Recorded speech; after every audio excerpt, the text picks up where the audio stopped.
They hide the truth beneath a mountain of lies. But the fire inside us can't be buried forever. They pile up falsehoods, burying our cries. One by one we dig where the evidence lies.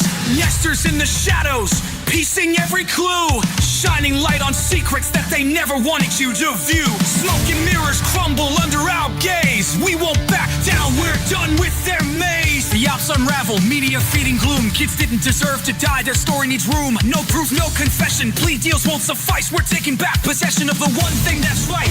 Truth phoenix rising from the ashes of their lies. Fireballs ready to drop across the looted skies.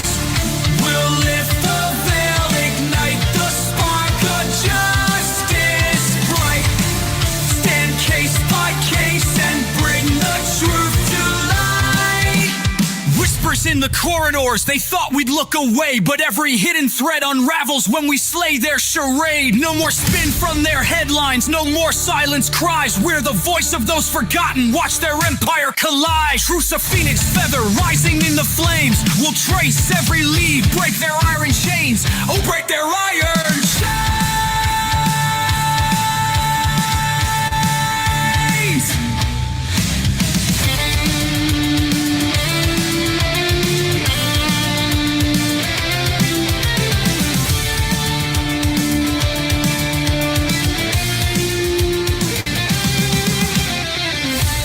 Rising, watch us light the sky. Truth the weapon they can never justify. One case at a time, we claim what's ours to fight. Rising up together, set the world alight. This is just the beginning. The phoenix will never stop rising. Is innocent.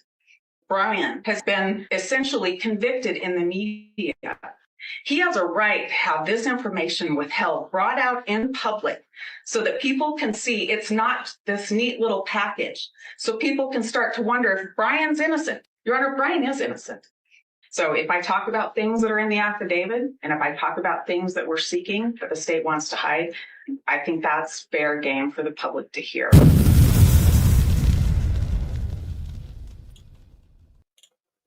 Well, good morning, everyone, on this beautiful Saturday morning. And I honestly have to say, I am so honored to be here. I am so grateful for Saturdays. I will tell you, today is October the 18th, 2025. We are so close to Christmas. Thanksgiving is probably my favorite holiday. Do me a favor, drop down which is your favorite holiday, Thanksgiving or Christmas. Drop it in the chat, and while I get this up on the screen and ready to go, I'm going to welcome everybody in this morning. And I have to be honest with you, I do not know how long this stream is going to be, because there is so much information. And as soon as I present the boring stuff, I am going to get to the nitty gritty in the middle of this stream. That I had to gather some things at the last minute because I found a freaking Phoenix fireball in the new documents. And you guys aren't going to want to, you're not going to want to miss this. You just aren't. So forgive me if I sound a little scatterbrained. I have been up since, I don't know, maybe 4 a.m. looking through these documents because, yes, they came out yesterday late. I wanted to enjoy my family after the last stream. I put it off. I gave you some information last night, but there is a host of information. I did a few videos on the autopsies. If you didn't see those, I'll share those this morning with you, especially those who are not on the TikTok. And you know, I think this is probably going to be one of the most powerful, amazing streams that I have ever hosted. And again, I am so thankful to be hosting a stream, especially after having a stroke in July of 2022. That was probably the hardest thing to ever do, was to get enough courage and self-confidence and gather my thoughts together to be able to do a stream like this after what I went through. But tell me, what is your favorite holiday if you had to choose between the two, Thanksgiving or Christmas? Which one? Welcome in, Critic Rick. Always early. You are always on time because you know the saying, if you are early, you are on time. If you are late, there's no excuse. I think it's something like that. Donna Rosa, welcome in. Vicky Young, welcome in from Kentucky. No talkie before coffee, my favorite name. Donna Rosa. Let me see who else is in the chat. Is it Amma? Amma? Crossroads, good morning. Good to see you. True to It Connections, love your name. Blinky, Eyes Wide Open. OGs are in the house today. Good afternoon. I just finished Birdie's 5-hour live stream. Dude, more power to you. I spent time with my family. I haven't even watched it. I'm sure it was pretty on spot. Good. And, those Friday night lives, if you can hang out that long, I think I heard, I think they finished up at 2 a.m. If that was 5 hours, he went off at 9. Yeah, I can imagine. Yes, we know Brian is innocent. I always bring you the facts and the details. And yeah, I agree. Totally agree. And the sad thing about it is that most people don't even realize that unfortunately they are just listening to the headline news and national news, obviously, that are spinning this whole story. Now, either one of two things: we actually have a innocent man sitting in prison because of our justice system, or he is some part of this bigger operation, the case within the case within the case. So, we don't know. We can only speculate here, but looking at the evidence, it does look like perhaps he is factually innocent. That means the facts don't add up to him being guilty at all, so he's factually innocent. Hey, Phoenix, how do I send you an email? I just signed up for the website, but I don't see an option. Okay, so in my bio, there should be an email. It's phoenixinvestigates@proton.me. Phoenix Investigates at proton.me. One of my mods will type it in here for you. You can always send me an email. Christmas, Blinky Christmas, Thanksgiving. I would have to say my favorite holiday is Thanksgiving, but it's not for all the food. Christmas is a little bit more intimate for us. We spend it with our immediate family. But Thanksgiving, we get to see all of our family members typically on Thanksgiving. Now, in the last few years, when I say all of our family, like 40 plus of us, right? So over the years, we've grown, but also the last few years, we've been making it a little bit more smaller and intimate. But I do love to cook on Thanksgiving. Christmas, same thing. So I guess, some people are going to say either or. Tim Rivet, Team Rivet says Halloween. And most people do love the beginning of the holidays at Halloween. Absolutely. Christmas, because my mother died right before Thanksgiving. I hear you, Jackie. And that's always tough, right? Always tough. And it seems like historically, in America, I've noticed, and I Google stuff like silly statistics and serious statistics. But after the holidays, it seems like January is the month for a lot of people to file for divorce, believe it or not. I have a plethora of those facts in my head, and it seems crazy, but after the holidays wind down and all the stress, it seems like that's basically when most divorces occur. So enjoy your holidays while you got them, folks. We forgot Halloween, my favorite holiday. I get it. Thanksgiving, Caleb and Phoenix in the chat. Yes, we are. Hello. I'll go for another 5-hour live. I don't know if I could do 5 hours. I'd have to take a few breaks and a couple of drink breaks and water, that is. I'd have to refill. I just hit the like for this stream. Yes, please do hit the like. It will let the algorithm know that I am alive, I'm well, and I'm streaming to you all the current information in the Idaho 4. If you're not up to date and you're new to the stream, it's okay. You'll catch on very quickly. You can go back and watch the other videos. All I do is ask you to hit that thumbs up. You don't have to subscribe or become a member. You can if you want. I appreciate your support. And I definitely appreciate every single one of you in this chat. Wolf Angel, welcome in again.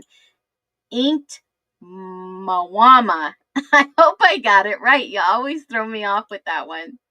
And I don't know, this is just a PSA out there for anyone who has had a loved one or has individually had a stroke, a TIA, a massive heart attack. Those three, that's one of the three leading causes of death in the United States of America.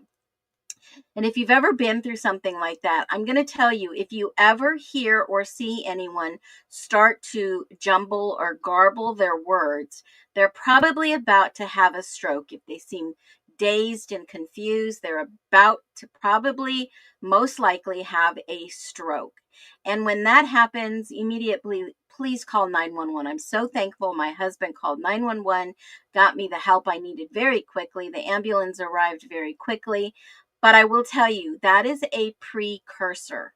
And other than seeing somebody on the floor passed out, you don't ever know, just call 911. But I will say, if you do end up in the hospital, the doctors will ask you a set of questions. And this is how quickly they determine if you've had a stroke or not. They will ask you to try to say a couple of words that begin with certain letters that are known through plenty of various studies that people that have just had or are having a stroke cannot say. And I won't tell you what those words are, but they will point to common things in the house. And if you cannot say certain letters, punctuations, they know that you are in the middle of a stroke. And it's crazy, but they know. So Critic Wick, I'm here. Whoop, whoop. Good. Welcome in. And I'm part of it. In my humble opinion, he's part of it. Yeah. Well, Brian Koberger could be part of it, right? We just don't know what part at this point. Thank you, Team Rivet, for that super sticker. I appreciate all tips and stickers. That's for sure. Better late than ever. You haven't missed anything, Terry. I'm about to give you a Phoenix Fireball. That's nice. I have a small family. It's just me and my son, so holidays are kind of depressing.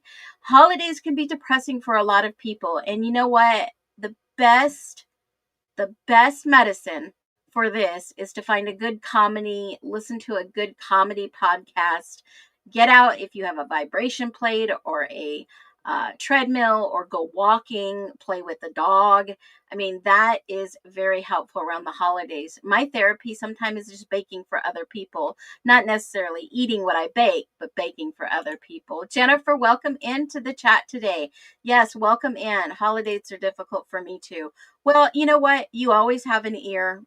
Always, I'm open. Send me an email. If you're having a struggle or a hard day, definitely find a professional to help you. I really do encourage that. Hugs, Jackie. Hugs to everyone. Yeah, the smelling of the burnt toast isn't indicated. All right. Glad you're doing good. I am doing absolutely amazing this beautiful Saturday morning. So let's get into it. Let's just do this, right? Life is tough everywhere right now, Ken, and I'm not going to deny it. It's tough for a lot of people, physically, financially, mentally, spiritually, emotionally, with family. It is tough right now, and I acknowledge that.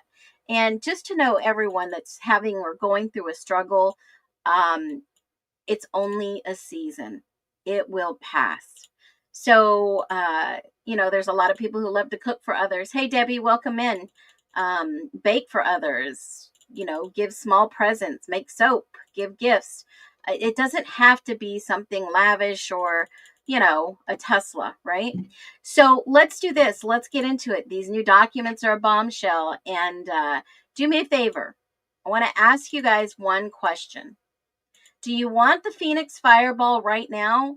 Or do you want to wait until the middle of this stream because there are some documents I want to go over. I know it's a beautiful Saturday fall morning almost, and people have things to do. So do you want the fireball now, or do you want me to wait? This I'm going to give to you, you beautiful people out there on this stream. You tell me yes for now or no, and I'll wait. This is your stream today.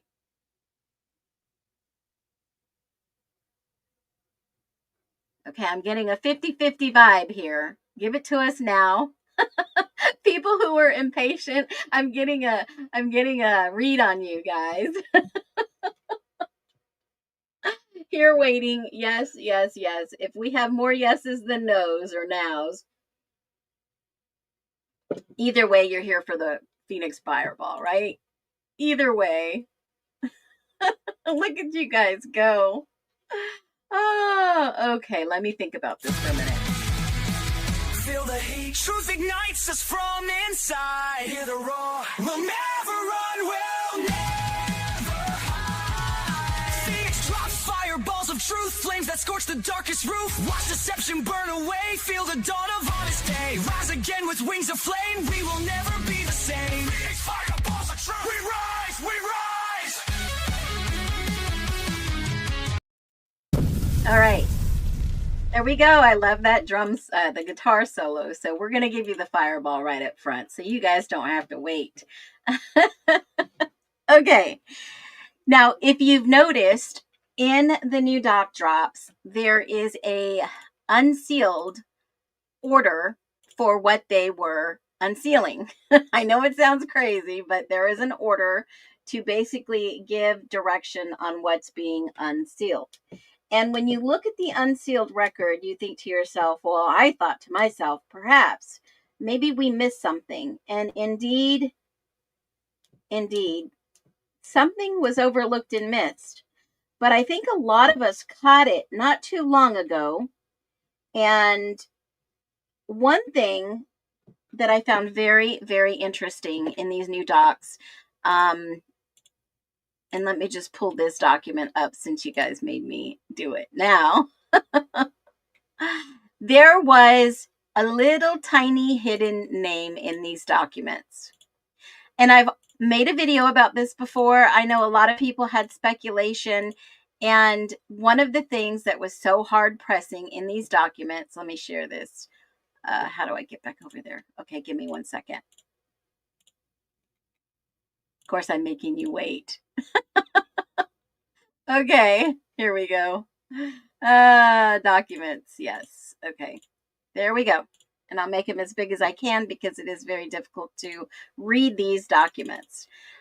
So the order was placed, and basically Judge Hippler in the IDAHO4, that's the case we're talking about, released this document on the 16th, very late in the evening at 7 o'clock at night.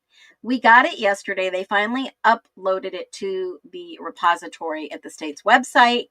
And it basically said that all these documents will be unsealed and you can go right to the repository. And there is some footnotes that are very important. Very important. And especially with the grand jury, it does not reveal testimony.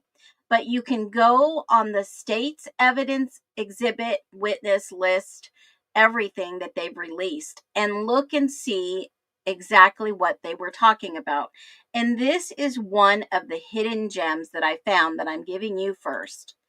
This document right here on the screen in green, if y'all can see that, in green, it states that there were individuals that they pulled receipts from at the Corner Club. Now, this may or may not be any significance, but the Corner Club receipts that they pulled were Kaylee's, Jack Showalter's, and Hayden Villa. Now, we all saw him in the video that I played the other day that Kaylee's sister released from the Corner Club, and a lot of people noticed, why is Villa in the Corner Club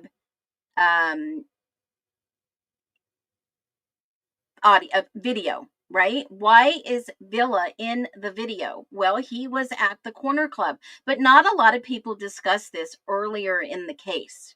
Not a lot of people did. So now, a week before these documents get unsealed, we see a video. We notice he's in there, but we also notice that there were a few things that were kind of speculatory, and my banner is on the screen. This is all speculation. This is all, I mean, you could read it. We're not trying to disparage anyone, slander, defame anyone. This is public record now. We're talking about it. But when you start looking at Villa, you start remembering perhaps what you saw on the Grub Truck video. But then if you take it a little further in the investigation portion, you can go through and you can look at these documents and you can see that there were several, and I mean several, there wasn't just one latent print in this whole evidence. I'm going to show you a different screen. Hold on. All these latent prints were taken, and this is on public record. You can go and see. You can go do a search. I don't know how large I need to make this real quick, but you can go and do a search in the document that was released. And mind you, all these documents are at Justice4, F-O-U-R-A-L-L. That is our amazing website that I have to make sure that I just share it with you. All these documents are under Brian Koberger. All these documents are. You can go and have the link to the ISP. I mean, it's just a repository for quick, easy access to what I'm speaking on. Go ahead and go there and grab these documents to see for yourself. So when you start looking at these latent prints, you start seeing a pattern here. And in this pattern, there were all kinds of, 16 different latent examination prints. And remember, earlier in the case, we did know that there was a latent print outside of Dylan's door. And they weren't sure whose latent print this was. Now, they don't give us the pictures. These are descriptions, guys. They didn't release the pictures. But there was a video I did a while back. And in this video, we did whose shoe print. Busted. Yeah, busted. Did anybody realize when I made this video at the time, I had no idea that his name was going to be on this list? Let's watch. And jump all in here. TK, hey. So I'm going to do a live dig with you, and we're going to try to figure out whose shoe print this is. I have a speculation, and that's why I've labeled it all speculation. If you have a feeling whose shoe print this is, let's kind of do this together, right? So I had somebody message me, and we're going to watch a video real quick. I had somebody message me, hey, I asked my husband in their best opinion and best guess, because in the documents it says it looks like it's a van print, a van shoe print. Okay, all right, I'll bite that. But, I don't know. After looking at some things, it's highly questionable. But Hunter, maybe. Becca, maybe. I mean, we're just guessing. This is totally whole speculation live. I've never done a speculation live before. But after looking at a few things for the last maybe night and a half, not only just with timestamps, but with this print that's floating around, I don't know if it's the actual from the crime scene. But let's just take a look and let's just speculate live. I want you to watch this video. I thought this was very interesting. It happened to take place the night of the early morning of the unalivings. So I don't know if this was outside Dylan's door, because it did say in the court documents a latent shoe print, which means that basically it was cleaned up, wiped, and they found this. Well, they sprayed chemicals. This doesn't look like any chemicals have been applied to me, but if this is an actual shoe print of somebody's, it's very sus, right? So let's watch this video, and then let's start speculating. This is all, again, speculation, pure speculation. We're not here to disparage, defame, slander, libel anyone. And anyone seen in these videos are all public videos. So let's get to it. Let's watch this video. Only available, not available, available at not available. Shout out to this video. Good observations, guys. Let's watch it. Look at Hayden at the grab truck video. Look at the shoes. 1 hour and 30 minutes later, he got slippers or sandals. What did he tell the officer about his head injury? Just did it 3 weeks ago. Oh, really? Dude, I swear to God, that was 3 weeks ago. He swore to God 3 weeks ago this injury, but 90 minutes before, his forehead is pretty clean. Hayden, Katie, and Joe left the food truck at 2:02 a.m. 90 minutes later, Hayden and his friend with the road sign are captured on the second body cam footage. Now, what is this? Is this a belt hanging down his jeans? Pretty interesting, because at the grab truck, he doesn't get this belt, right? He switched his complete outfit early morning. Different shoes, different jeans. Look at the color. One belt, no belt. One cap, no cap. Clean forehead, forehead injury. What did he I do? was at the Bengals and then I got there. No, he wasn't at the Mingles bar. But maybe he was one of the 4 persons who were captured at the Banfield body cam footage. Not impossible, according to the timestamps. Look at Watching that video now sure hits differently. Just hits differently, because guys, I'm going to show you this. I might need to rewind this just a little bit or go to the marker where I saw the cop cam video. It says right here 3:36:15. Now we do know because, okay, so we know that he was at the grub truck with the girls watching them. And then we also now know, hindsight, right, that he was actually, they subpoenaed this from the Corner Club, and they got the receipts for Kaylee, Showalter, and Villa. Does Showalter and Villa know one another? I kind of doubt it. Showalter's from the Boise area. Villa's from the St. Mary's area in Idaho. But, you know, the whole gist of this was this a wrestling shoe? Was this possibly a wrestling shoe? Well, we know that Hayden Villa, in fact, was a wrestler, because at St. Mary's school that he went to, there was a wrestling club post, and it said, "Congratulations for the semifinal rounds, Tristan, Eric, and Hayden Villa." So we do know that for a fact, because facts and evidence are very important here. And you can actually see the praise of him at the wrestling sport that he's great at, right? So I started thinking, I just kept watching my video over again, and I thought, this is really interesting. Of the Taylor Avenue Banfield 301 call, that those officers cut their body cams off at 3:16. Now, the reason that Rosendahl and Tesdahl cut their body cams off at 3:16 is that they wrote their report, okay, stick with me, at Linda Lane footage, you see their cop car leave Linda Lane footage. Yes, it's all there, right there for us to view, folks, at 3:19. So at 3:19, Rosendahl and Tesdahl, they leave Taylor Avenue and they go to this call where they're at with Hayden and his buddies. That's the timestamps. They cut them off. And in their report, I'm going to show you this report. This is the report of that night. Officer Jacob Tesdahl. He says, "We made several patrols around that area, guys." Look at that. I'm going to make it a little bit bigger. move it over for you to see very clearly.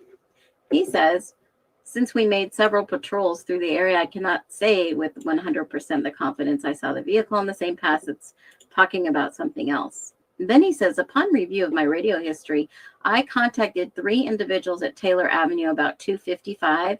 Well, we see that in the Banfield video. They shut it off at 3:16. To the best of my recollection, this was after exiting King Street and after seeing the individuals at 1122 King Street. We cleared this contact at 3:32. Well, according to the video I just shared, that body cam timestamp says 3:36. Well, you give or take a couple hours. Minutes, seconds. I can get that. However, this is the part I can't get. This part, this shoe print. So I did a little bit of digging around. I looked at identity apartments where he was seen at on campus. I think it's actually off campus. I'm looking at this property leases online. It says it's off campus housing marketplace. Okay, so the cops were over there. So what? Well, in more digging around, I just happened to come across this video, which I'm going to share with you. Shout out to Bubbly Waters. Great content. Let me share this. And let's just take a look at her description. All right. I hope you guys can all see that. Let's just take a look at her description of this because this is huge. This is so important. So Miss Bubbly Waters basically states that, oh, you can't see that. Let me make sure you can see this because I don't want to. Here you go. Her description.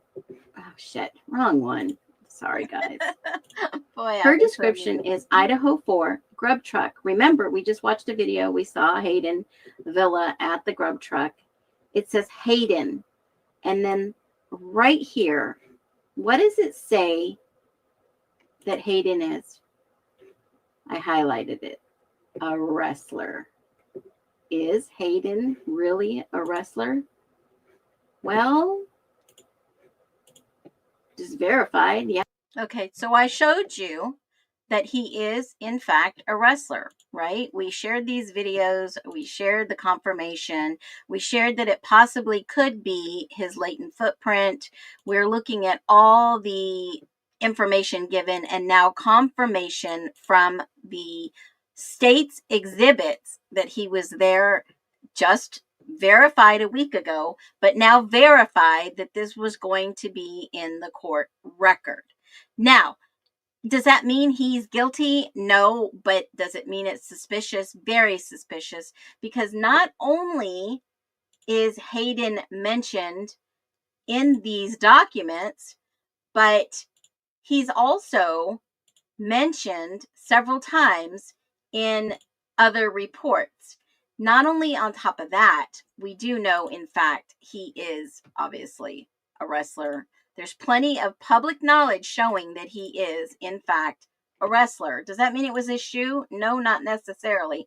But one of the kickers was that I did a little bit of research on what Othram said in regards to the Italian background of an individual with DNA left at the crime scene that was unknown. And it so happened to be a family from Pennsylvania. And I thought, I wonder if Hayden Villa has any historical roots in Pennsylvania. And lo and behold, there are plenty of villas. Now, I've not made the exact connection between Hayden Villa and the villas of Pittsburgh, but is it possible? Absolutely. Am I going to call busted? Probably not yet until I find a solid public connection. But I think, in my humble opinion, even though that the defense released 4 other possible perpetrators. Perhaps they didn't make this connection with the villa connection, and this could possibly be one of the 2 unknown suspects, because not only did this person have an injury that night to the head.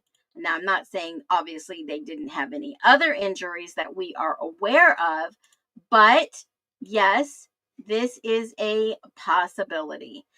And, is it a far reach? Absolutely not. All the information was recently confirmed. And everyone at the grub truck that night, well, not everyone, but the ones that I was looking at possibly did have some odd behavior that night. Let me do, I can't do that. It won't let me do it while on screen. Shoot. Prepared, Derek. What kind of shoes do those look like? That's smart. They do look like he's wearing wrestler shoes from the before picture, in my humble opinion. Derek, it's probably good to not lose your wallet. And you can go through and look at all this digital evidence and see for yourself, perhaps, were those wrestling shoes and obviously the change of pants earlier in the night. Hello. Hi. Welcome back. Thanks. I would like to. I want to see. And all 3, well, actually 2 of these individuals got a text, some type of text. You can go through and watch this video in full if you want to get all the background information on the shoes and yada yada yada. If that was the shoe, that was one of a really good live streams, by the way. And watching their behavior at the grub truck right before the I would want to say 1:56 p.m. when they get a text and they all go and look at their phones. And if you haven't seen the video that I've shared on the TikTok streets in regards to the Twitch stream, that is something of importance too. So let's do this. Let's go into the other autopsy information that I found. So that was your Phoenix Fireball. I hope you enjoyed that. You can keep digging in that. Feel the heat, truth ignites us from inside. Hear the roar, we'll never run, we'll never hide. Phoenix drops fireballs of truth, flames that scorch the darkest roof. Watch deception burn away, feel the dawn of honest day. Rise. Okay, so you get the idea. That was the bombshell. You're welcome. So if you do not understand anything about looking at court documents, records, it's so important to take a peek. So go to justiceforall.com, get all the records. What else in the autopsies or even the new recently documents sparked my interest? Has anybody been able to look at these new documents? Drop a 1 if you have seen and read some of these new documents. Then it'll kind of give me an idea of who is actually like really heavily looking at these. Because there are 2 things that I want to bring up, and it may or may not take the whole live. I don't want to take anyone Saturday. I know I started a little late today, and it's late wherever you may be. A couple of things of interest to me.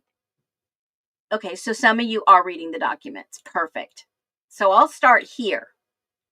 Now, one of the things a lot of people had been speculating on is Eric Gower. Did Eric Gower indeed drop off Maddie and Kaylee? So they finally release what kind of car he was driving. It was a Toyota Prius. Eric Gower's car was a Toyota Prius. They showed the front driver's side, the driver's side, the passenger side, the front passenger side, and the rear. Now, they didn't tell us what color his car was, but allegedly, we know it was possibly silver. So, Could that have been a car on the 1122, well, the 1112 video cam, the security cam? Possible, right? Did he come back? I don't know. Okay, I don't know. And the other thing that I realized in these new documents, which, I mean, like I said last night, I did my 2 lives yesterday. I was zonked. I spend time with my family. I usually don't do a late Friday night live unless it's important or something came up that was really good. We learned something about 620 Taylor Road.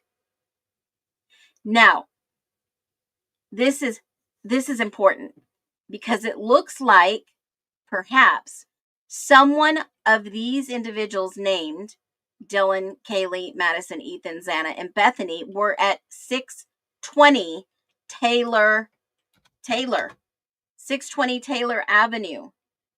And those are apartments, right? Those are apartments that are right behind, and I'll throw them up on the screen for you to see. 620 Taylor. Here we go. So 620 Taylor is right in over here. I don't know if you can see that cursor on my screen, but let me just grab this. And there's another 620 Taylor. So they must have been partying over 620 Taylor. I'm trying to get an image of it for you so you can actually see from the ground.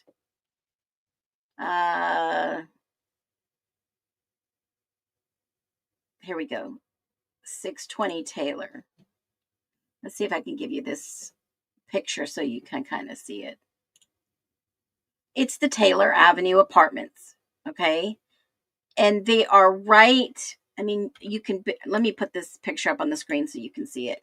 You can barely see through the trees where this could possibly be. And it took me a little while to realize this was on the other side of the 112. Well, shoot, I don't even have it up on my phone. Hold on a minute, guys. Let me take a deep breath here. There.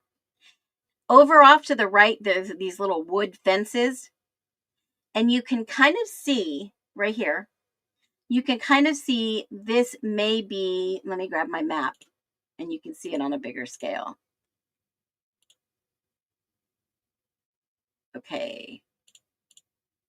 All right. Hopefully you can see this. Let me see. Yes.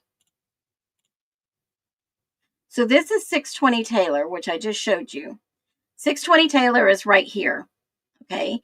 So the backside of what you're looking at is the fence along the Linda Lane footage. So it's like right through here.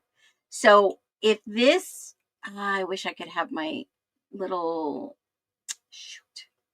You know, I could do this. Hold on. Let me take a picture of this and I'll put it over and save it as a PDF. 1 second.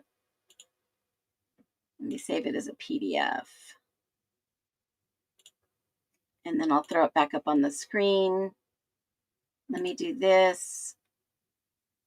And sorry, folks, I thought I was going to have to be able to use my little cursor, and the cursor didn't show up. Okay, so I'm going to do this, and then I'm going to throw this picture back up on the screen so you can kind of see what I'm talking about. So the pink area, let me grab this. Shoot. Okay, hold on. I'm going to highlight the little green area, and that will be the Taylor Road. And then the pink area is obviously 1122. So just so you get a view of it. All right, here we go. Because it's kind of hard to see on the fly what this really looks like. All right. This should be easier for you guys to follow. So when you look at this picture, 620 Taylor is this little house right here. And in the back side of it, you can see the fence behind the Linda Lane. Just barely to the right. Barely over here to the right. Can you guys see that little fence back here? So they knew at one time that all these people in this document were at 620 Taylor. Dylan, Kaylee, Madison, Ethan, Xana, and Bethany were all there at the same time. They reference a document which we will probably never see. Yeah, the little wooden fence is in the background of that picture. Right here in the back of the picture is the little wooden fence. And you can see it according to the Linda Lane is right here. There's the dumpster cam that goes around on this Linda Lane. And this is where and how close it is to the 1122 King Road. It is within the 100 meters that they had specified in a document prior, which is about 328 feet away from 1122 King Road. So if witnesses saw them walking away at about 2 to 3 a.m. from this house, where were they headed to? Which direction were they going? We're not getting any of that information from what we've got so far. All we know is two things from the documents that I read in this specific highlighted documents. Eric Gower's car, that they were all at 6220 Taylor at one time, because Xana and Ethan have still not been accounted for. That was probably the last people who saw them. And the last two people who saw Kaylee and Madison also were Dylan and Bethany, in my humble opinion. How do we know this? Because it states Lakeland McComas was the one who was with them. It was not Landon Molding as suspected. So factually, the state has said that Bethany and Lakeland McComas and Dylan Mortensen were the ones that were out walking around. They were very close in the area. They were seen after 2 by a third-party witness. And even there was a text with Dylan Mortensen. It doesn't say the time on this text. And the answer was no, was the text. No. Yeah, they found blood at the Whites. It was supposedly from somebody who cut their hand with the chicken sandwich and or a broken window. We've talked about that before, but the pictures that are coming out are verifying that. I don't know where those pictures came from or who's leaking those pictures, but it was in the documents already that somebody had cut their hand over at the Whites. So when you look at this, you start putting the pieces together. There were a couple of other documents that were really important that I found that I thought, shoot, how come we didn't know this before? And one of the documents that I uncovered in looking at these recent documents is this one. And let me blow this up a little bit and see if I can get this up here.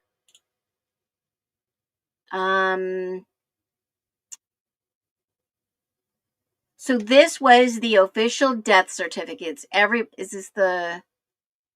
No, this is not the official. Oh, yeah, it is. So these were in the state's exhibits prepared at trial when everyone says, oh, no, they're in witness protection. No, they're not.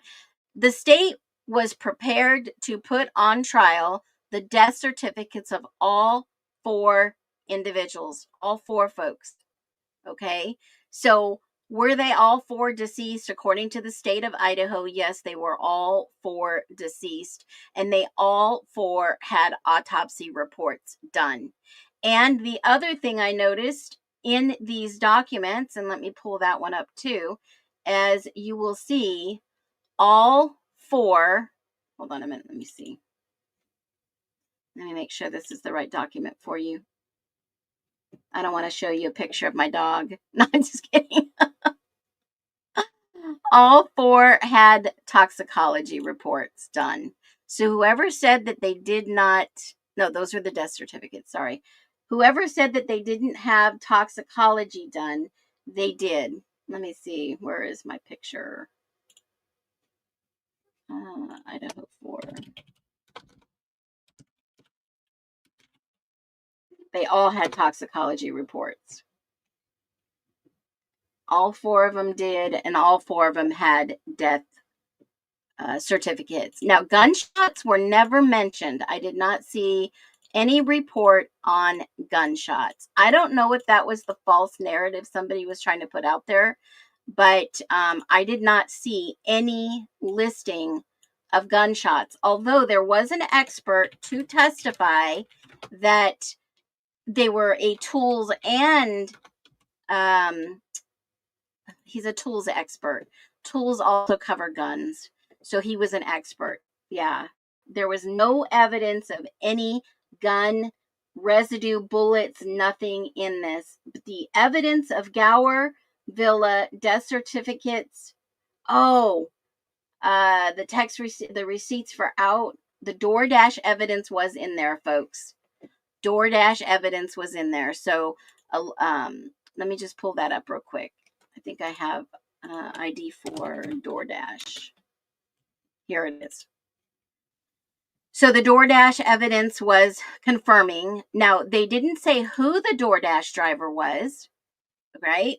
It's just listed in here. It's listed as DoorDash driver. And then they subpoenaed the records for the DoorDash driver. And it says DoorDash record of delivery. And they have it in evidence in Bates 10921.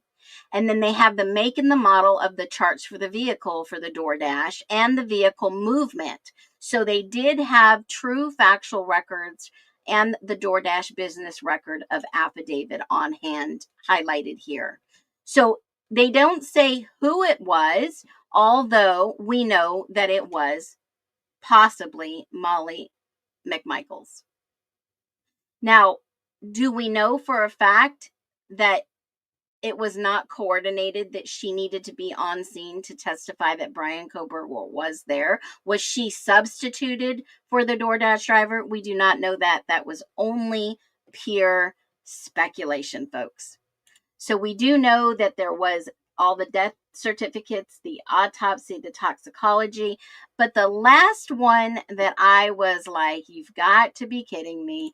Why did they put this in here? It was obviously for a reason. And it sparked my interest to try to figure out. They did look at, did that pop in there? This one. No. No. That's death. Which one am I looking for? Hold on, folks. I am looking for this one. Yep, this is it. Dylan Mortenston phone record for summary 11/13/22 at 2:10 a.m. to 1:04 p.m. Now, this is wild. Why did they not get her phone records prior to this? I don't know. I wasn't the investigator. I don't know if they suspected that she was even involved. But from what we know now, out of pure speculation, I don't doubt they may have heard something. We're not sure. If all four individuals were truly unalived at the 1122 King Road, somebody had to have heard it. And with all these new witnesses from Queen Road saying, nope, we didn't hear anything. There was hardly any cars there. Not as loud as partying as before. My humble opinion is these four may have not been even deceased in that house. Maybe outside, maybe somewhere around the area, but I don't think it was necessarily in that house. It had to have been outside per the previous videos that I've done in regards to the evidence, dryers, putting their clothes in the dryers. You know, Xana and Ethan were only barely dressed. Kaylee and Maddie were more dressed than Ethan and Xana. And it seemed a little suspicious that they had to put their clothes in a evidence dryer. Now, with what we know today, even in this document, it says they took Dylan's phone record summary, Bethany's phone records and text summary. They took Jack DeCoeur phone record summary and his text messaging summary. But what struck me odd is that they didn't mention any messaging to Kaylee from Jack at 2:15 a.m. They only said that the last text that she ever sent stopped at 2:52. I want to get it right. 2:52 a.m. or 2:53 a.m. in between those two time frames. So who was texting Jack at 2:15 a.m.? Was it Kaylee or was it someone else? And was this about the time frame that I think that Kaylee and Maddie were taken, perhaps? Because I do think on two different timelines, it was in fact Xana and Ethan. I think Ethan was first and then Xana. And then Kaylee and Maddie. And I think Maddie was first, then Kaylee. And that is my humble opinion. Speculation only. All alleged. This is all theory and speculation. And why do I say that? Because the time frames do not match. Who was Jack DeCoeur talking to at 2:15 after we know that Dylan messaged Eric Gower? And now that we know Eric Gower's car, why was the prosecutors so interested in Eric Gower's car? Were they trying to put Kaylee in his car at that time at 1:45? Because you see the text message with Eric Gower at 1:45 a.m. So was that when she was ready to go home? Hey, we're ready. They got home between 1:56 and this happened between 1:56 and 2:15 a.m. Is that the real timeline that we need to be looking at? I've always said it was between 1:56 a.m. and 3:23 a.m. That was the time frame, and that is the same time frame that they do not allow us to see at Linda Lane. If you go in the Linda Lane archives, we don't get to see anything after 3:30. It's been cut out, but then they give us 4 to 5. So was that the true time frame in the beginning of this whole story, with all the evidence lining up, that the mayor said it was a crime of passion, it was a possible robbery, it was also, by the coroner said, a butcher knife, but then we see 2 knives that were taken from the scene of the crime. One is a small fixed blade knife, in which they describe this weapon in the beginning in several places, folks. It wasn't just in one location that they shared this. Now, I shared yesterday Moscow, Idaho dumpsters and what was in the dumpsters, right? We don't know what was in the dumpsters, but we do know on November 27th, 2022, the police in Moscow did put out an official update. And in that update, in that press release, they had stated they continue to look, and this is their words, not mine, on the 19th. Let me correct myself. I'll go back to the 27th in a minute. From the 13th to the 19th, they were looking for a 2011 to 13 Hyundai Elantra. They knew what they were looking for. I believe, in my humble opinion, they found it. They did talk about the weapon. They talked about the weapon.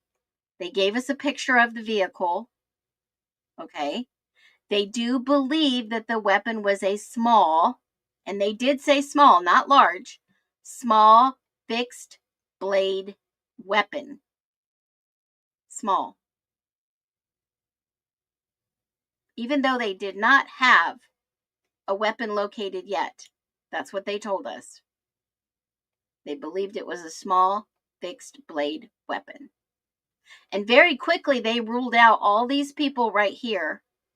The roommate, grub truck video, anyone, the male in the grub truck video, the private party driver, the numerous calls on the 13th of the morning, any individual at the residence when 911 was called, and the individual on the lease who moved out at the residence before the school year started was not present. was not present at the time of the incident. And I can only tell you, I believe one of these is factually true. And that is the individual at the lease who moved out was not there. They were in Boise for sure. Now, with all this information, do you think maybe they did clear people too quickly? I mean, obviously, Ann Taylor saw this. And they have not changed their belief that the murders were a targeted attack. They've not changed it. So they still believe it was a targeted attack. What is your belief after seeing all the new documents being released? If you've read them all, if you've gone in deep detail. Yep. 2 a.m. is a dark hour. That's when you hear them yelling and taking away at 2:52. That would make 1:52. Just think about that. Yep. Absolutely. So why the crazy freaking cover up? Embarrassment, low enrollment, loss of revenue, a disgrace to the town. They knew that this may have been going on for a long time. Was it a cover? Yeah, I'm going to say allegedly it is a cover up. Absolutely. There was more going on there. So much more going on there. Absolutely.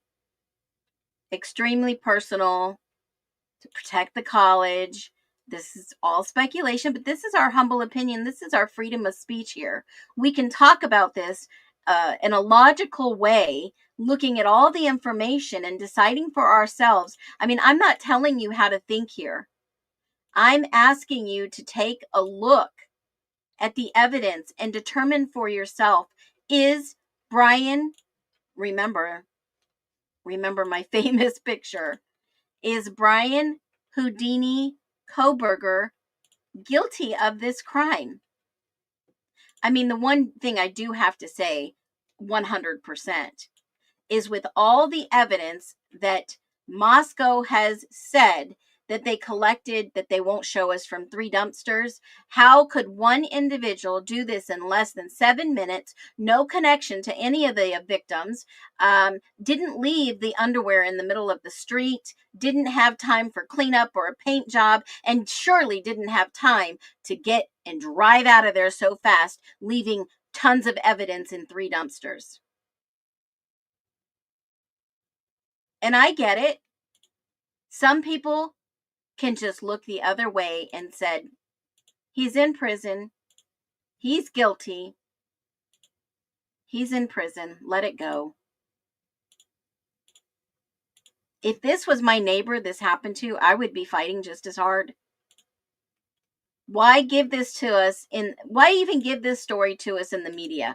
What was the purpose? Who was leaking all this? Was it Moscow Police Department? Was it the ex-chief in Pullman? Was it somebody close to the case that knew that he was never going to get a fair trial? If we trial by media, then we can just make him sign a plea deal and force him into this, embarrass him and his family. His dad has said over and over he was framed. Framed. Now, allegedly, Gypsy, the police, well, let me back up real quick. The police released the statement that they had collected trash evidence, possible evidence, from 3 dumpsters. Yes. Yes, they admitted on the 17th of, let me get that press conference. Let me get that press release. I showed it on yesterday's stream too. The update in their official press room was on the 27th. Let me just grab this right here. I'm going to share this. I'm going to make this as, I can't make it as large, but right here, it says they collected 113 pieces of physical evidence. They didn't say where, and they took it to the ISP crime lab. But the part that I pointed out before, detectives seized contents of 3 dumpsters on King Road to locate possible evidence. They never told us what the evidence, or even if it was a possibility, what they found. They have never released that, ever. Now, allegedly, someone messaged me and said that the trash company took it upon their own initiative to gather the dumpsters, and they took it to the police department. I don't know if that's true, but whoever had some pull at the trash company to do that outside of the law, kudos to you. Quick thinking. Quick thinking. If that was true indeed. I'm not, and this is a perfect point, ESF. I'm going to leave the next maybe 20 minutes of this stream. Like I said, I don't know how long we're going to go, but I'm going to leave the next 20 minutes for Q&A because I think it's important. A lot of us know some of these answers, and this is where we pull together in the nest as a collective to think outside the norm in a contrarian way and put the pieces together. So ESF says, not possible, not convinced that was his car. Neither am I. And I've showed you the tracking of his car. I've showed you pictures of actually where he was in streams past. And in those prior streams, the times don't add up. You can't be in two places at once, unless you're Houdini. He might have been duped into showing up. And that is what I was thinking also. If he was, in fact, they did say they found, obviously, a scanner in a document that he showed up at a prior accident. So obviously he is involved somehow, some way, if not monitoring what's happening in the local area from a crime perspective, maybe part of his thesis. I don't know. This is speculation. But if it was me and I had a scanner and I was doing research for something else and a crime occurred, I would be a little curious to go by, ride by, drive by, walk by a crime scene to kind of get an idea of who's there, what was involved, what happened, right? And in order to write a thesis like this, I would definitely try to partner with local police departments so that I can gain wisdom, insight, and factual evidence in the local area to prove my own research. I mean, I would you? So he may have been duped into showing up and then left in fear. I agree. And maybe Molly McMichael allegedly, speculatively, showed up also in fear because they needed her to be a witness somewhere at a certain day at a certain time. Somebody had to have placed that Grubhub or whatever it was. What was it, guys? What was that? Because I did not see anything of that in the repository on these questions. Was it Grubhub, DoorDash? I mean, they don't give us the actual evidence. They just say they subpoenaed DoorDash to see if that was the car, and they don't even tell us what the car was, if there was a factual DoorDasher. I agree. They could have just lured him to meet there. The alternative report and autopsy detail is scary.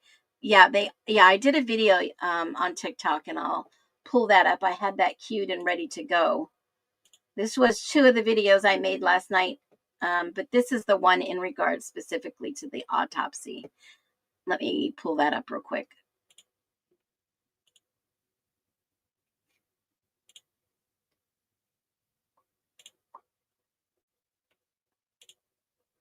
Here it is. A boatload of new records dropped today that have been unsealed in the IDAHO4.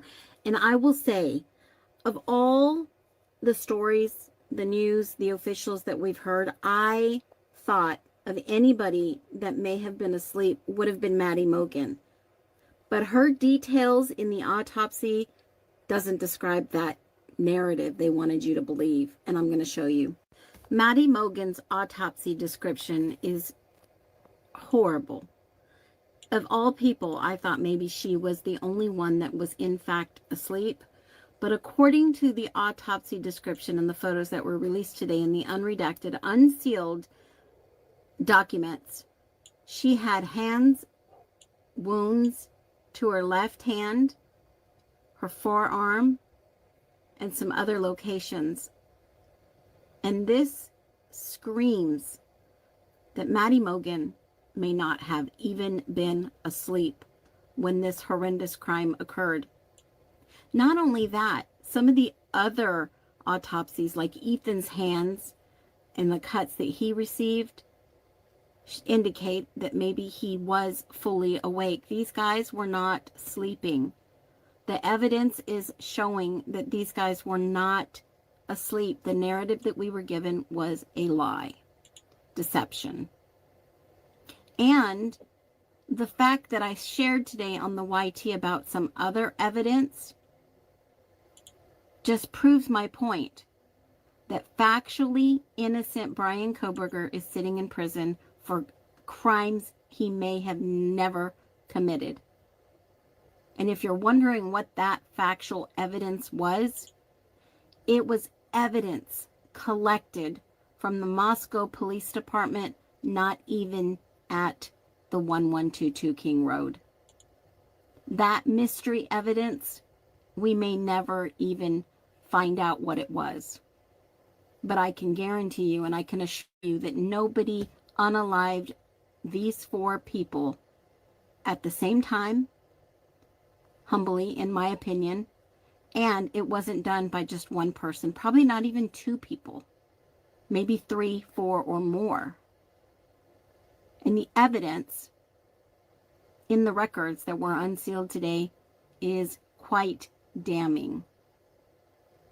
Shame on Idaho. Shame, shame, shame on the officials that covered this up. Shame. Will the 4 ever get justice? Will Kohberger ever get exonerated? I don't know. We'll just have to wait and find out, but I'm bringing you the facts. Go to the YT for all my lives. So yeah, we have the right to pick this apart. We have the right to ask the hard questions that no one else is asking, not even these families. Unless there is something greater at play, like I've always said, if Kohberger was a part of this, yeah, he needs to start talking now. They need to start filing PCR. Absolutely. It is disgusting, Lisa. I totally agree. It is disgusting. In my humble opinion, these were 4 beautiful, bright, young college students that had their entire future ahead of them. I mean, if you think about it, I would say 2 of these girls in these families were going further than their parents had ever hoped to go in life, and their futures were taken away. And if they weren't innocent, that doesn't mean they deserve to die like this. They all fought for their lives. That's what it looks like. Even with Ethan's injuries, they all fought for their lives. Yeah, I pointed it out a week ago on the released body cams after doing a lot of looking in the body cams for evidence and things like that. I did report on it. And I actually did another TikTok last night about it. And if you missed the live yesterday, here's this TikTok video that I did last night. Last week, I made a video about an observation of seeing underwear in the street, panties, women's underwear, possibly maybe one male. But that video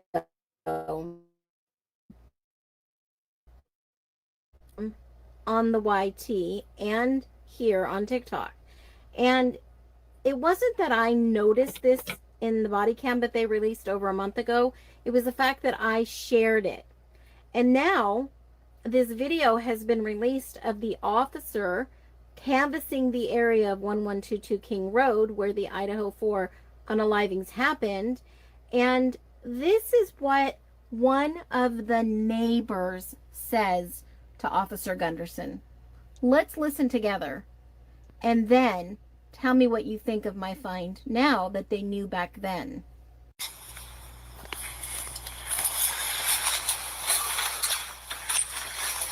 Hi there. Hello. I'm Sergeant Gunderson with the Moscow Police Department. Okay. We're investigating a crime next door. Yeah, I got a vandal alert. Okay. Did you happen to hear anything last night at all? It's actually quieter than usual for a Saturday night. So. Okay. Well, Nothing. usually have parties over there. But it was kind of quiet last night. Usually Okay. it didn't. Okay, nothing out of the ordinary. No. Was there anything last night?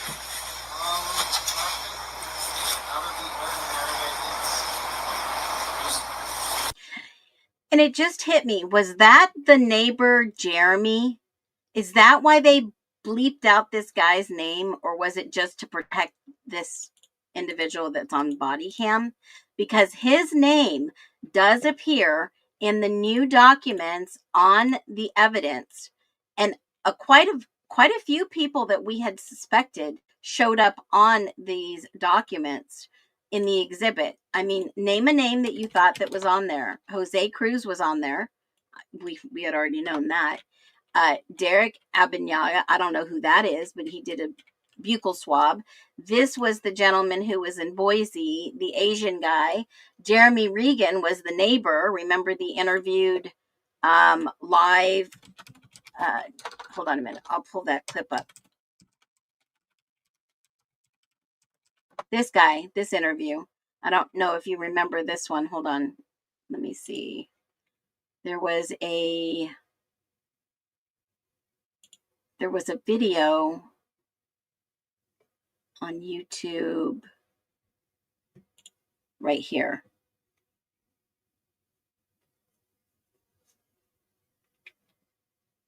This guy, the socially awkward neighbor of Idaho, students die. So there was this report that Jeremy Regan, let me see if I can find a video of this guy. I think that's going to be more important. Hold on.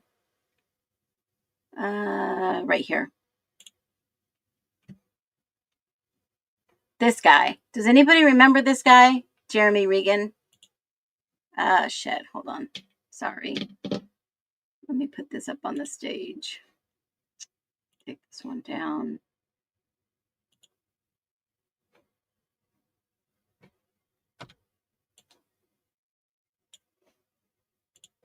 I know a lot of people are probably have not seen his face before, so I just want to bring this up so you guys kind of get an idea who this guy was. So this guy had been interviewed, and does anybody remember seeing this interview? I'm wondering if this is the guy that I'm referring to in my video. Just curious. Because it kind of gives me the vibe that maybe this is him or not. I mean, it's just a thought. Totally just a thought. But let's finish this video.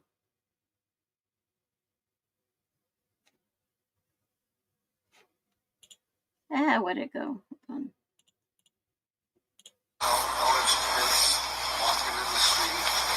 What times about did that all happen? I left for work around You stay. 10 actually, what was it? Somewhere between 10:20 and 10:30. Last night. Could you take the door? I think something's burning on the stove. I smell it.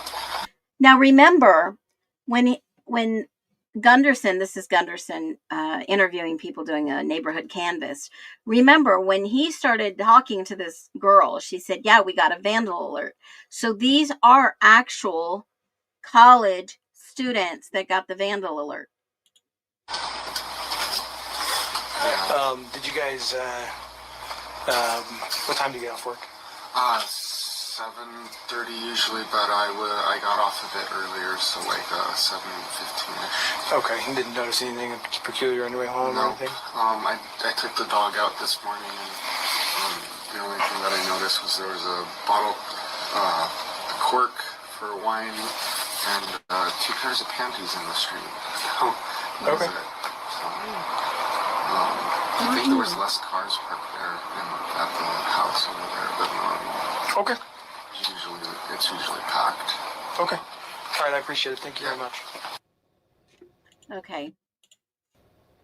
So So it didn't sound like these panties had been there a long time, or perhaps somebody was doing laundry in the middle of the night or early in the morning and dropped them. If this individual noticed that they were in the road in the morning. Now, this guy lives right at the end, close up to 1122. He said he does walk his dog. So I typically will take my dog out before I go somewhere. So let's just say that he left for work at 10:30, like he said. He took his dog out for a walk, say about maybe.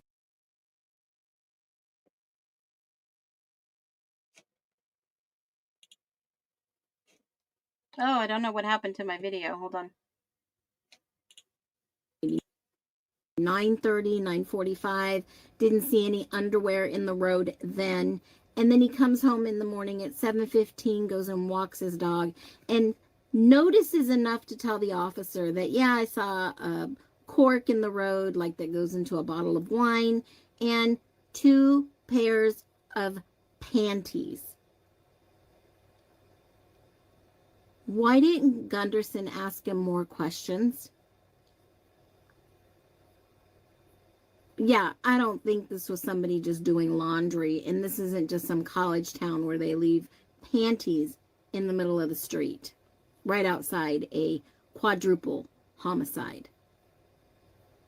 I can only imagine the excuses we're going to get. Oh, and by the way, tons of documents have been unsealed today. If you want more information, go to the... Okay, so yeah. So I know you were talking about Jeremy, the weird neighbor. So Jeremy, the weird neighbor, was accused of murder, right? Jeremy, this guy, this is Jeremy. Jeremy Regan was accused of their murder.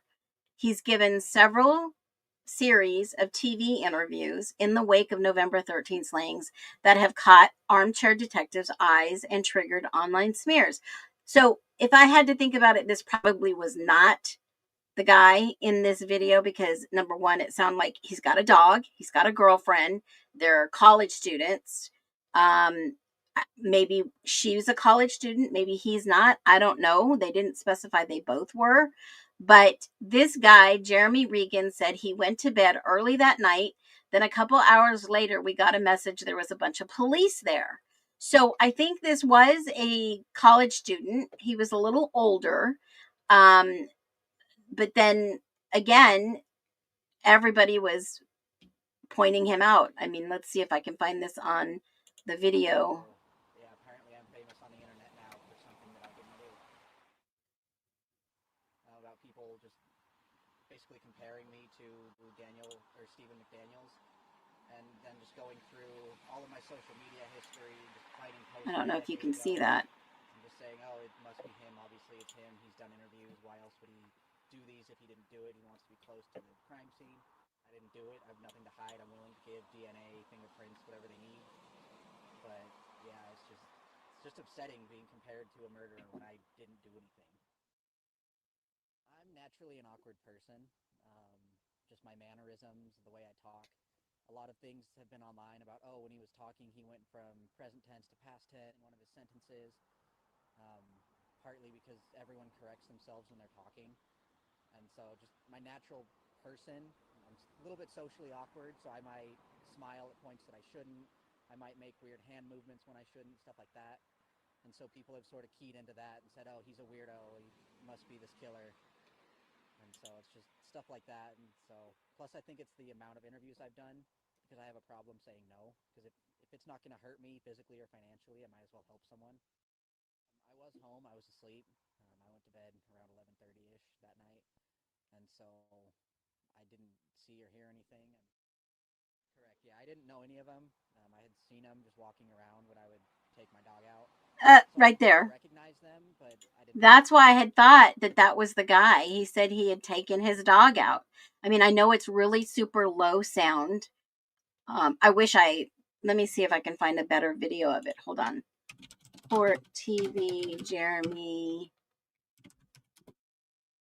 Let me see if I can find him. Again. Let me see if I can find one.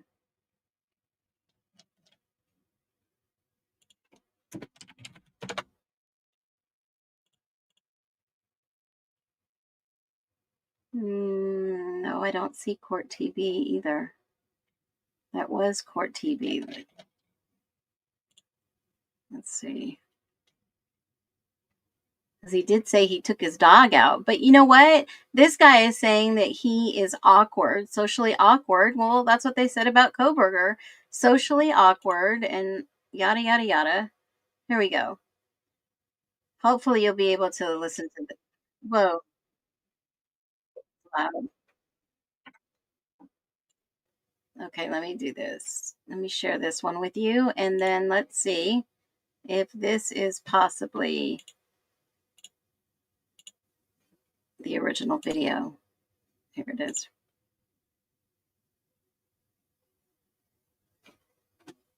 Let's play.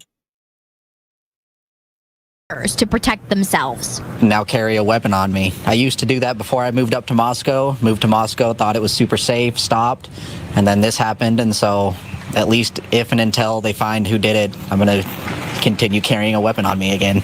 Police searched the area inside and outside 1122 Queen Road on Monday. Law enforcement is still looking for evidence and a suspect. Releasing little information has those in the area asking questions. Until we have the details of sort of what caused the police to think it was a homicide, then I'm still not entirely sure about it. Really small town feel, lots of hills, but it seems like a really close-knit community. All of my professors and stuff that are from here, seems like they've been here for a decade or longer, and they seem to know just about everybody. So I would say it's a fairly small community, even though there's roughly 20 to 25,000 people here. The officer that came by door to door, he asked if we had any sort of surveillance or if we knew about any other cameras or anything in the area. Sadly, this is an apartment building, and I'm assuming it's relatively old, so there was nothing. Luckily, the apartment sent out an email a couple days ago saying they're adding new lights, which there is a new light up there. They're going to work on installing cameras just so that if anything like this were to happen again, there's a better chance of getting footage of who did it. It seems like everyone that has been here for a while is just devastated by it. The last murder here was 2015, so 7 years ago. And so it's not something that happens frequently. It's not like we're in a big city where it's an everyday occurrence. So something like this is just sort of rare, doesn't happen often, so people aren't used to it. It's really odd because, I don't know, I've never been this close to any sort of other like crime scene before, I guess, other than like a drug bust, like walking by a house and seeing cops with like a drug bust. But that's the closest I've ever been to a crime scene. So especially one of this magnitude where I could throw a baseball from my front door to the house, it's just odd. No, I went to bed early that night, and then I woke up to a bunch of normal... Okay, so you hear his dog in the background, you hear his girlfriend. I believe that was the guy at the door that they opened. He did give his DNA. They didn't say anything else about him, but he did notice the cork in the road, the panties in the street. I believe this is the guy that is at that door that I just spoke about. So, I mean, there's too many things that line up. He can throw a baseball to their house. When they go to his door and they open the door, he is right on the end of the balcony, at the end of there. I could possibly throw a baseball from there. So, I mean, I could probably narrow it down and speculate that this was, in fact, the guy who they knocked on the door. And then a couple hours later, we got a message and there was a bunch of police here. And then that was the end of normalcy for the past week. But you did hear him interview and say something totally different than what he says at the door, folks. Has anybody caught on to that? He just said something totally different. He said he went to bed early that night. He said he went to work at 10:30. Totally different answers. I mean, I'll go back and rewind it. Let's do that. Where it's an everyday occurrence. So something like this is just sort of rare, doesn't happen often, so people aren't used to it. And doesn't mention the panties. Really odd because, I don't know, I've never been this close to any sort of other like crime scene before, I guess, other than like a drug bust, like walking by a house and seeing cops with like a drug bust. But that's the closest I've ever been to a crime scene. So especially one of this magnitude where I could throw a baseball from my front door to the house, it's just odd. No, I went to bed early that night, and then I woke up to bunch of normal, and then a couple hours later, we got a message and there was a bunch of police here, and then that was the end of normalcy for the past week or so here. Though the day that the police were called here, about an hour or two after that, an officer came by and just went door to door along here just asking if anybody had seen or heard anything. That's the only contact I've had with officers so far. And the house, occasionally there were parties that were kind of loud. Most of the time it was pretty self-contained. But yeah, as I would take my dog in and out to go to the bathroom, I would just be walking by, I would look up and I would see people in the windows almost every night, probably 4 or 5 nights a week. So there were a lot of people that went into and out of that house pretty frequently. So yeah, it was kind of a party house, but again, this whole neighborhood is sort of like a party neighborhood because it's just off campus, so you sort of don't have to follow the university rules. But I hope whoever did it gets found, because 4 people is not something that you just walk away from and act all normal. And so whether or not the cops think there's a danger, I disagree. I think there is a danger because 4 people shows that that person's dangerous. So I hope he's caught, preferably before I get back from break. And joining us now, Jeremy Reagan, a third-year law student at the University of Idaho College of Law. There you go, College of Law. Who lives near the victim's house. Good morning to you, Jeremy. Good morning. Explain what you're seeing when you're driving through the neighborhood, what's going on, and what do you know about the people who lived there? So I didn't personally know any of the people that lived at that house. I had seen them going in and out of their house a couple of times as I would take my dog out to go to the bathroom. And ever since this incident happened, you know, I used to see people out in the field across from the apartment complex just playing with their dogs. But then after this happened, it seems kind of like a ghost town. The only people I really see are police and media. So it's just really strange that everyone in that neighborhood is sort of left for Thanksgiving early or just left for the rest of the semester or whatever their plans were. It's just odd to see that it's only police and media in there around there at this point. Right. Jeremy, the police are obviously there. Have police or investigators gone around the neighborhood and knocked on the doors and said, hey, did you see anything? What do you remember? Do you have any video? Stuff like that? Yeah, so around noon on the Sunday that it happened, we all got the vandal alert to sort of stay sheltered in place. And then about an hour or two after that, an officer came by and went door to door along the front row of apartments, at least where I live, and just asked if we had any footage or if we had seen anything the night before, if we had heard anything. And that's the only contact I've had so far, was just that one time that the officer came by. How would you characterize what's around you? It looks like a very wooded area. Are there a lot of deep woods around you where you could see people going in and out without being seen? For the most part. So what you can see is behind the house, there's that little wooded hill there. For the most part, it's houses and apartments, other than that little area right there. Yeah. Jeremy, but yeah, just Moscow generally. Oops, sorry. How scared are you and your neighbors? I mean, this person who did this is still on the loose.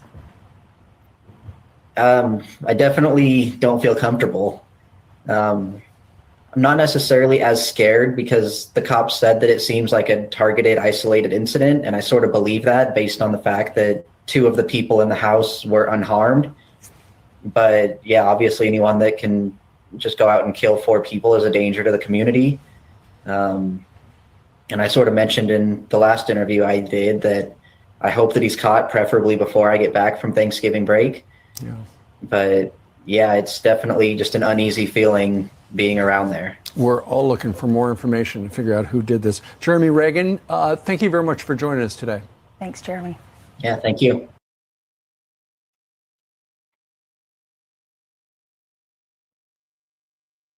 Smile at points that I shouldn't. I might make weird hand movements when I shouldn't, stuff like that. And so people have sort of keyed into that and said, oh, he's a weirdo, he must be this killer.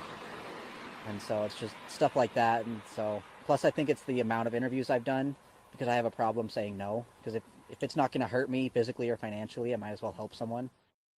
I was home, I was asleep. I went to bed around 11:30-ish that night. And so... Now, that's what he said. That's the That's the thing that I caught. He says he's got a dog. He went to bed about 11:30. He tells Gunderson when he knocks on the door, he was at work. Let me pull this up because I am now like baffled. I just caught this live. Wow. What the hell did I just see? Wow. Holy shit. This guy is a law student, third-year law student. And here he comes in this, knocking on his door. Wow. The sound will hit on in a minute.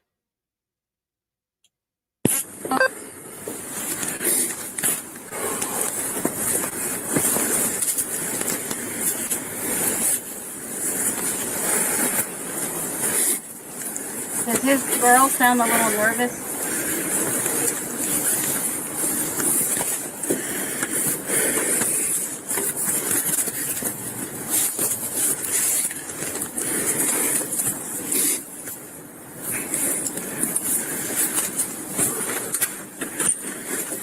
Hi there. Hello. I'm Sergeant Gunderson with the Moscow Police Department. Hi. We're investigating a crime next door. Yeah, I got abandoned late. Okay.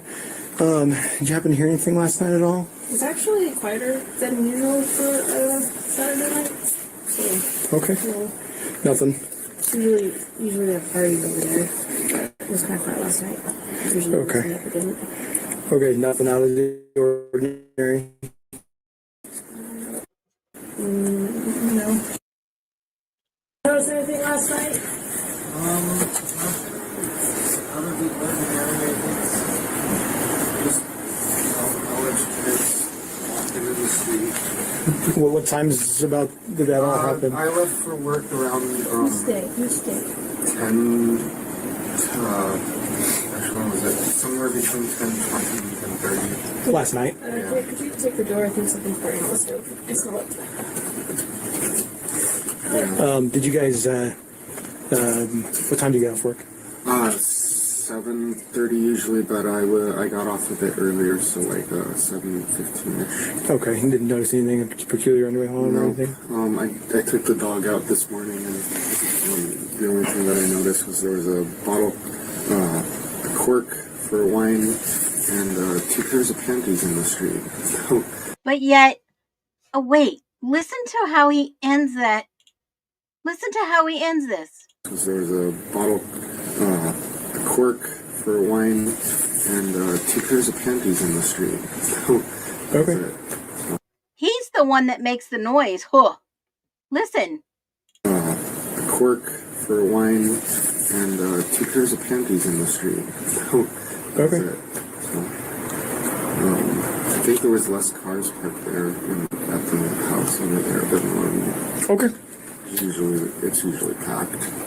Now, I'm not saying he's involved, but he just lied. He lied to somebody, either the officer or his little spiffy news interview. I don't know which one, but he said that he was asleep. Let me see if I can pull up another video on this.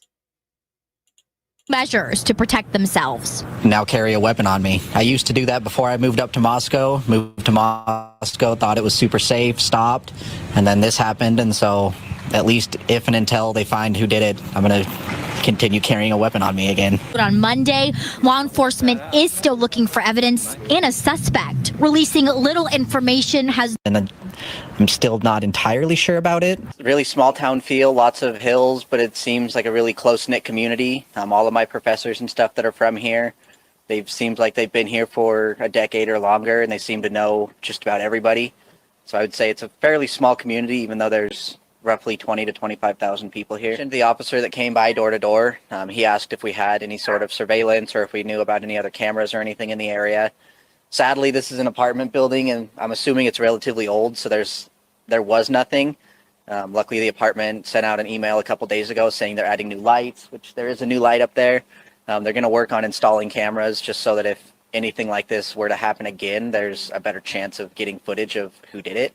It seems like everyone that has been here for a while is just devastated by it. The last murder here was 2015, so 7 years ago. And so it's not something that happens frequently. It's not like we're in a big city where it's an everyday occurrence. So something like this is just sort of rare, doesn't happen often, so people aren't used to it. It's really odd because, I don't know, I've never been this close to any sort of other like crime scene before, I guess. He seems almost excited, but didn't he say he was asleep? Not entirely sure about it. Really small town feel, lots of hills, but it seems like a really close-knit community. All of my professors and stuff that are from here, they've seemed like they've been here for a decade or longer, and they seem to know just about everybody. So I would say it's a fairly small community, even though there's roughly 20 to 25,000 people here. The officer that came by door to door, he asked if we had any sort of surveillance or if we knew about any other cameras or anything in the area. Sadly, this is an apartment building, and I'm assuming it's relatively old, so there was nothing. Luckily, the apartment sent out an email a couple days ago saying they're adding new lights, which there is a new light up there. They're going to work on installing cameras just so that if anything like this were to happen again, there's a better chance of getting footage of who did it. It seems like everyone that has been here for a while is just devastated by it. The last murder here was 2015, so 7 years ago. And so it's not something that happens frequently. It's not like we're in a big city where it's an everyday occurrence. So something like this is just sort of rare, doesn't happen often, so people aren't used to it. It's really odd because, I don't know, I've never been this close to any sort of other like crime scene before, I guess, other than like a drug bust, like walking by a house and seeing cops with like a drug bust. But that's the closest I've ever been to a crime scene. So especially one of this magnitude where I could throw a baseball from my front door to the house, it's just odd. No, I went to bed early that night. Yeah. I went to bed early that I woke night. up to Holy shit.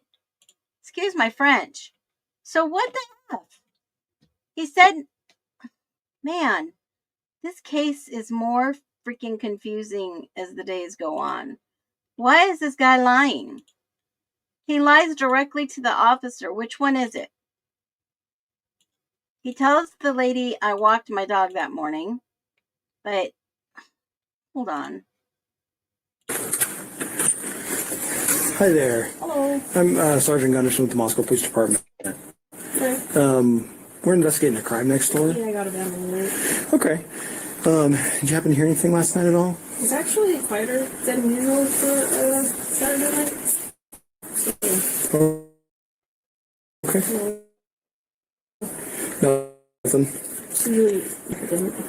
Okay, nothing out of the ordinary. No. Notice anything last night?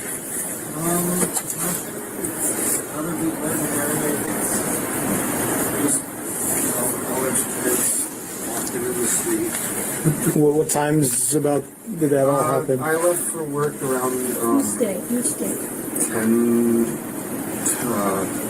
actually, what was it? Somewhere between 10:20 and 10:30. Last night. Could you take the door? I think something's burning on the stove. I smell it. Did you guys? What time do you get off work? 7:30 usually, but I got off a bit earlier, so like 7:15ish. Okay, you didn't notice anything peculiar on the way home or anything? I took the dog out this morning, and the only thing that I noticed was there was a bottle, a cork for wine, and 2 pairs of panties in the street. So that's Okay. it. So, I think there was less cars parked there at the house. Well, that's weird because he almost says the same exact lines. There was less cars there. He walked a dog, panties in the road. The other video didn't say there were panties in the road. So I would more likely believe that this is the same guy, Jeremy Reagan, that showed up on the court official documents that they did swab him for DNA.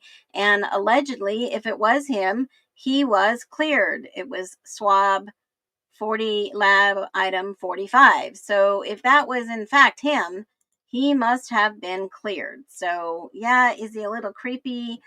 Yeah, but there were other people in regards to the DNA that I was speaking on before we went on a sidetrack. There was the Asian guy that said that he had bought 2 K-bar knives because he wanted to feel safe. And we went through that on a previous live. Derek D.A. Ew, I just chopped that one up. He was the he's the one that I told you about the other day. He's the one that went partying with his 3 professor friends, and one of them was a WSU professor. I talked about him. I narrowed him down. He appears on here on the list that just recently was unsealed. This guy, I talked about him last week. He is a research assistant, done some amazing research, and he is at the WSU, I believe. Oh, he's a research teaching assistant, yes, in Idaho. We talked about that one. And some other names that appeared on the list were people that we've talked about. The only one unusual on the list that I didn't know about, that was brand new to me, was, here, let me just bring up a picture so you see it. Where is he?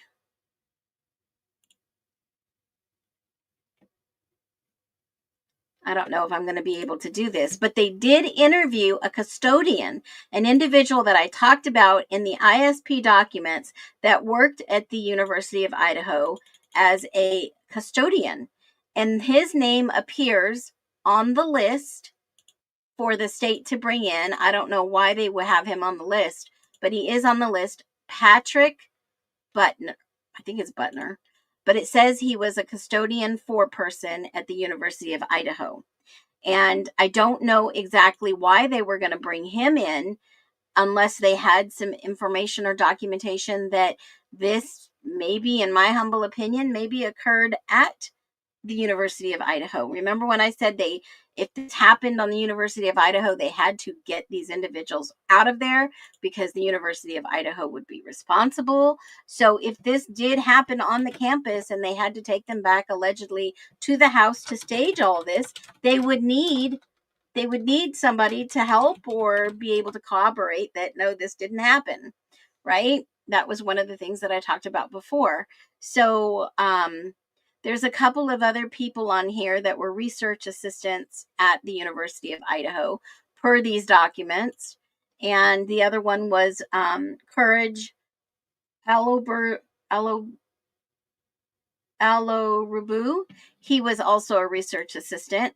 All these people, and obviously Charlie, I don't see Charlie up more, or Reed, whatever his name is.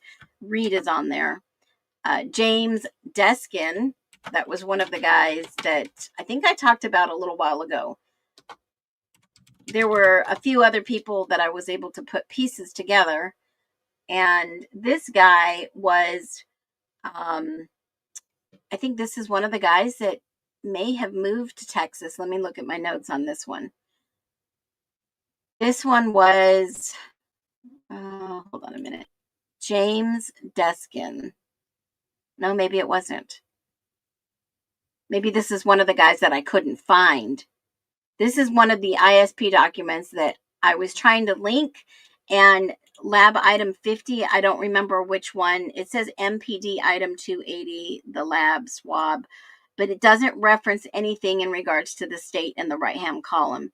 So obviously, like I said, Moscow was doing their own investigation, then the Idaho State Police were, and the FBI were, and it looks like most of these that were all collected were a combination.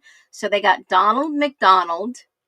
I don't know. Does anybody know who Donald McDonald is? Drop it in the chat if you know who Donald McDonald is. I know who Ronald McDonald is, but not Donald McDonald.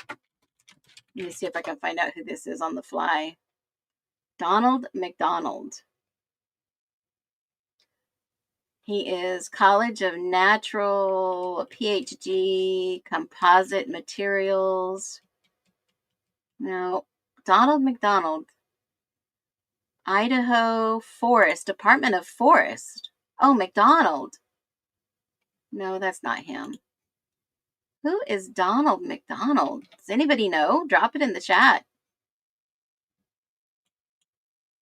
Yeah, in some documents, LM, yeah, the hamburger. I love it. In some of the documents, LM does state one is a male and one is a female.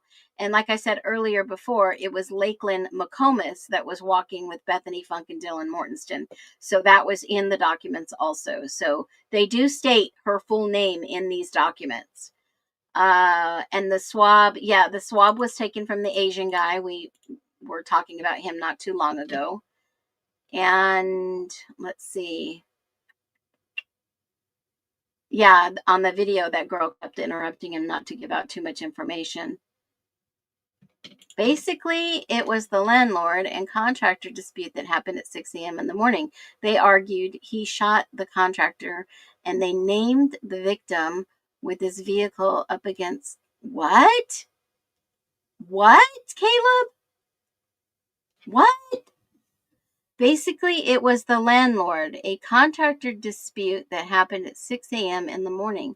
They argued he shot the contractor, then rammed the victim with his vehicle up against the tree. Holy moly! Is that the rumor of what the gun rat guy? But don't you think that some of these witnesses would have heard? My aunt was interviewed by the news crew, and I translated it about a homicide that happened 2 doors down. They were pretty shaken up on camera. Are you talking about in the same investigation? Yeah, they're saying it was a pretty quiet night. Every single one of these people that were knocked on the door were saying it was really quiet. That was the guy in the reports, and I think it was Landon Molding, in my humble opinion, allegedly. There are 2 LMs, just like there are plenty of JSs. I mean, Shepard was even mentioned in these documents, and I've talked about him before in the past. He was a frat guy. Yeah, deja vu. I've talked about this before. I have. Oh, this is wild, y'all. This is wild. Okay, so LM with the K bar that appears is male. LM walking home with Dylan and Bethany and seen outside by a third-party witness is Lakeland McComas. That is the definition between those two. So 4 victims, 2 survivor, 1 LM is 7. LM was visited by the FBI, and they said that they knew about the knife sheath. This individual knew about the knife sheath before anybody told the officers. That was Landon Molding, in my humble opinion. The only other LM that I've been able to find, period. Yes, yes, yes, ESF. You are absolutely correct. I believe LM male was the same one that was visited by the FBI and told Dylan, thanks. I had the FBI at my house because there was an order placed for a knife sheath from Cutco, and the Cutco customer service lady had sent in the tip saying that the guy knew about the knife sheath before anyone else. And the officers went back and asked the investigators, had anyone released that information about the knife sheath? And they said no. And AA does accompany LM when he visits the hospital. Absolutely. So that is why I kept saying LM. LM, there are 2. One is a female and one is a male. Yes, he is Facebook friends with, yes, they are mentioned in other documents. Absolutely. And I believe the vice president of the frat, Tim DeWolf, told everyone what color cars everyone drove. And they went to Boise and they went and followed these 3 individuals for 2 days straight. So you can't tell me that maybe 1 or 2 of these unknown male DNAs are in fact 3 people that I have narrowed it down to. At least 3. At least 3. But Is that the ongoing investigation that charges are pending for maybe 1 or 2 or 3 of these people? I don't know. This is all pure speculation brought to you by the new documents of Latah County Prosecutor's Office, Bill Thompson, and other people. Mason Barstow was mentioned in these documents too. Mason Barstow was there. We had already talked about him in the past. MB. Read up more. And they did collect prints from all of the surviving roommates. They all did their DNA swab. They did fingerprints. They did profiles. They did everything with the surviving roommates. So for people that say they didn't, they did. They had actual evidence they were willing to bring to court.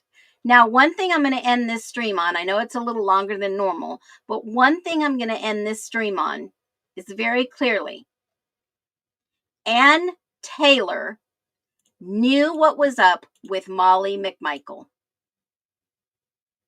Ann Taylor knew what was up with Molly McMichael. And why do I say that?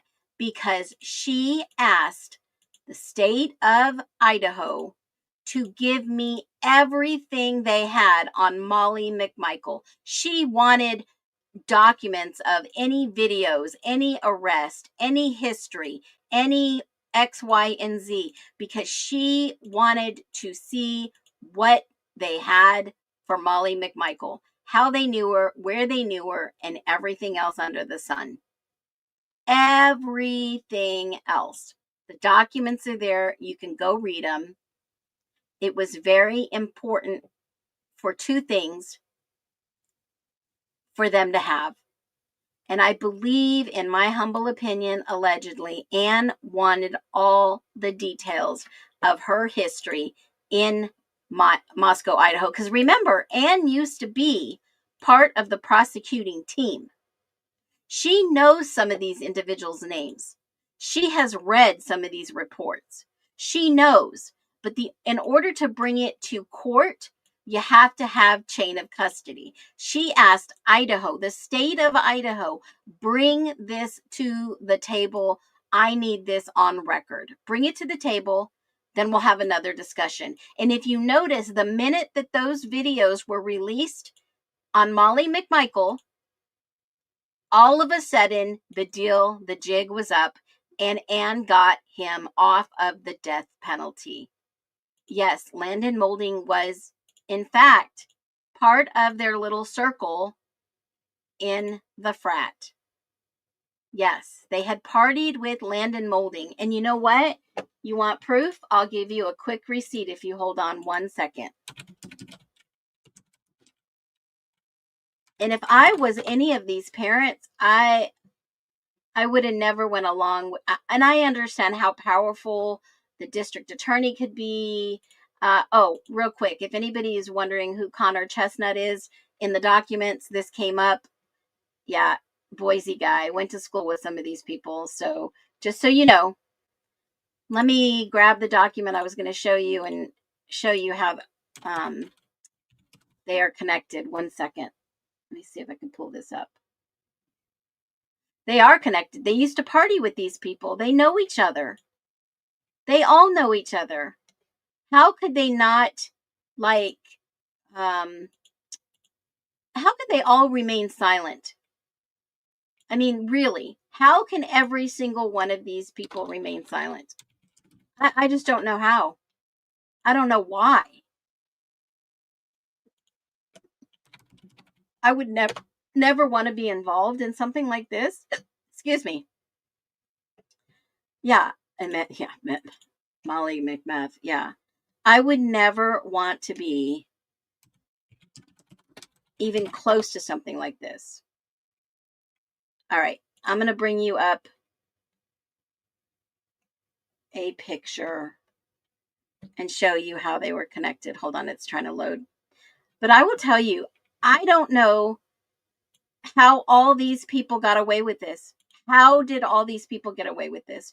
It would take a swarm. Well, not really. It would only take a few agencies to I guess, who knows? I mean, it's all speculation, but there's a lot of connections here. There's a lot of clues. Yes, it's alleged. Molly said she knew Bill Thompson and was a friend. Yes, Bill Thompson was involved with her husband long ago in his unaliving, having to deal with some type of possible substances. Absolutely. There's some history here, folks. And there's history with all these people. And remember what I said in the beginning. If you were on the TikTok days, if you were on the streets and you watched my videos, I didn't have the ability to do long form, and I finally got enough courage to do long form because of my hindrance from my stroke, but I've managed to power through. But keep in mind that these people knew each other, and I stated, the very first thing I stated was FBI statistics. And what did the FBI say? You were more likely to be unalived by a close friend or an acquaintance and not so much a family member. Okay? I'm waiting for this to load. This is Landon Molding. This is Ashlyn Couch. This is Maddie Mogan. This is a couple of other of their friends. Yes, they all hung out together. And this, my friends, is LM, I believe, humbly the male, Landon Molding. All right. So I promised you a good 15 to 20 minutes of Q&A, a call-in from somebody high up. Yep. Now, that is a great question. And this is why I give Q&A, only because I've dove into this like no tomorrow. Quinn Kelly is not on the state's list at all. I mean, this DNA list, okay? He is not. I did a search. He is not on this list. But he was on the state's witness list, but never gave any DNA. I don't know if they cleared him. I don't know if they suspected they didn't need to. But I don't see LM on here either. I don't see LM on this document either. There's a lot of names I don't see on this document. Remember, there are some people that basically denied giving their DNA. Oh, no, they lawyered up and weren't going to give anything. Yes, they asked for TikTok information from Dylan Mortenstein and Bethany Funk. Yes, they did. There were some other things, Dylan Morton's and Cellbrite Records. I'm sure they combed through and went through those. I know you guys don't want to say that they were involved. Maybe they were, maybe they weren't. I don't know. They did do digital fingerprints of Bethany Funk because she wasn't in Idaho. Digital fingerprints everything's going digital. So they probably took them from Reno, Nevada, and Idaho got them digitally. They took a lot of things. They did print exemplars from Dylan. Okay. That was Lab 135. And that was like, how do I, let me see. Let's do this. Let's pull this up.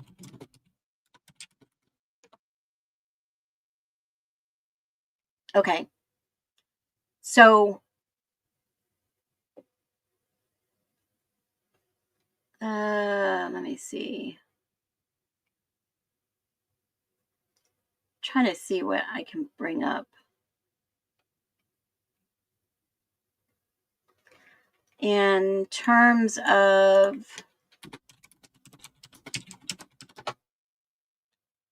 okay.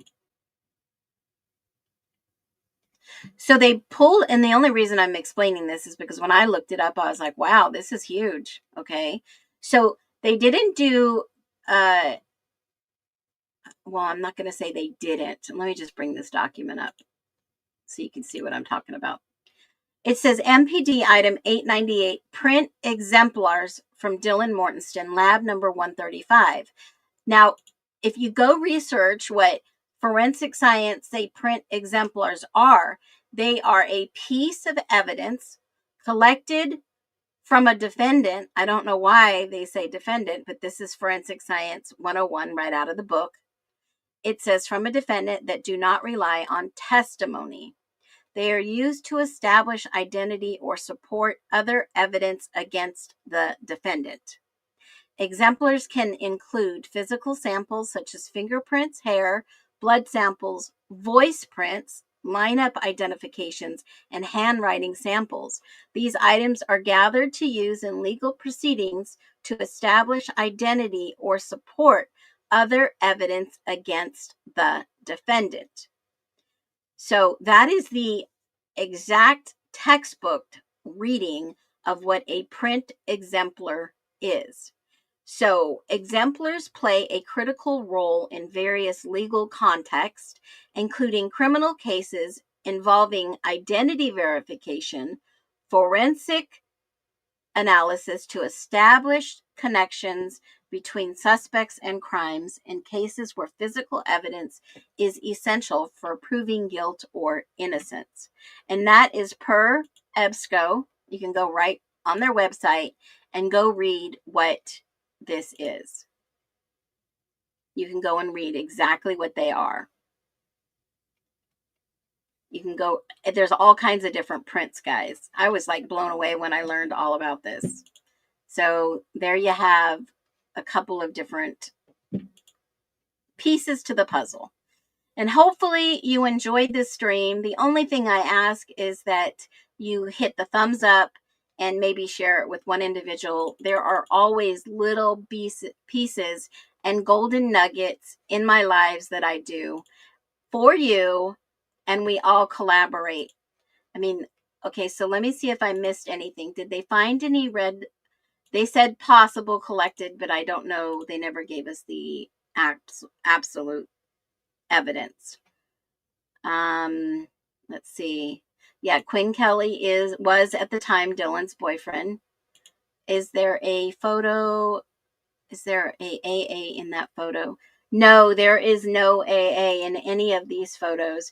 I have somebody that I've suspected, but I can't say for sure.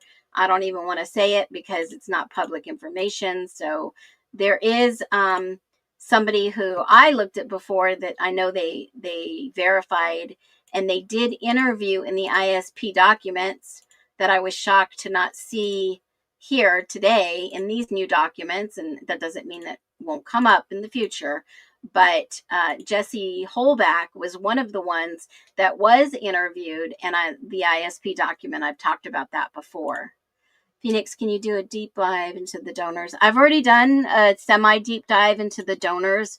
The majority of the donors that I found were indeed factual university alumni from the U of I, and they mostly live in the area. I don't believe he was involved. I don't believe he was involved. Somehow, I don't know. He could have been threatened to not speak up. He could have been threatened. I still believe, yeah, that's possible. The DNA in the fridge that broke, possible. I don't know all about that because, you know, the fridge, they say they tried to hurry up and replace it, and they put the samples out in the cold in the shed to keep it cold. Don't know. There is another document with the last name of K, which is the first name having rounded character like O or O. Okay, so if you want to go there, there are DNA swabs that do match up on some of these ISP documents. I mean, like I said, I've been up since 4. I went through most of these. And the person that you're looking for that you just referenced is, I think it's NK. NK was the Asian guy in Boise. I think that's the one you're looking for. And if it's not, we'll find the other ones. If there's somebody that you want to connect it to, I already showed you who Connor Chestnut was.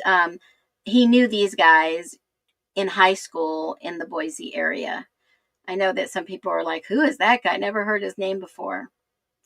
He was high school friends with some of these people. And then they did get his prints, Lab 5 and DNA swabs. They did get that. They got the prints from John Jack Showalter. That's his full name. They call him Jack. I showed you a family picture when he was like 7 or 8. And his brothers, his twin brothers, and then another brother that possibly may have been adopted, it looked like to me, in my humble opinion. I mean, there's not really much in there except for that hidden little information about Villa. They did interview Amanda, his sister, his mom, and his dad. And 2 of the other things that I noticed I'm going to do videos on, and then you'll be able to see those. So other than that, that kind of summed up the whole states, exhibits list. If you find any golden nuggets in there besides the autopsies, we all knew they were all awake. They all fought hard for their lives.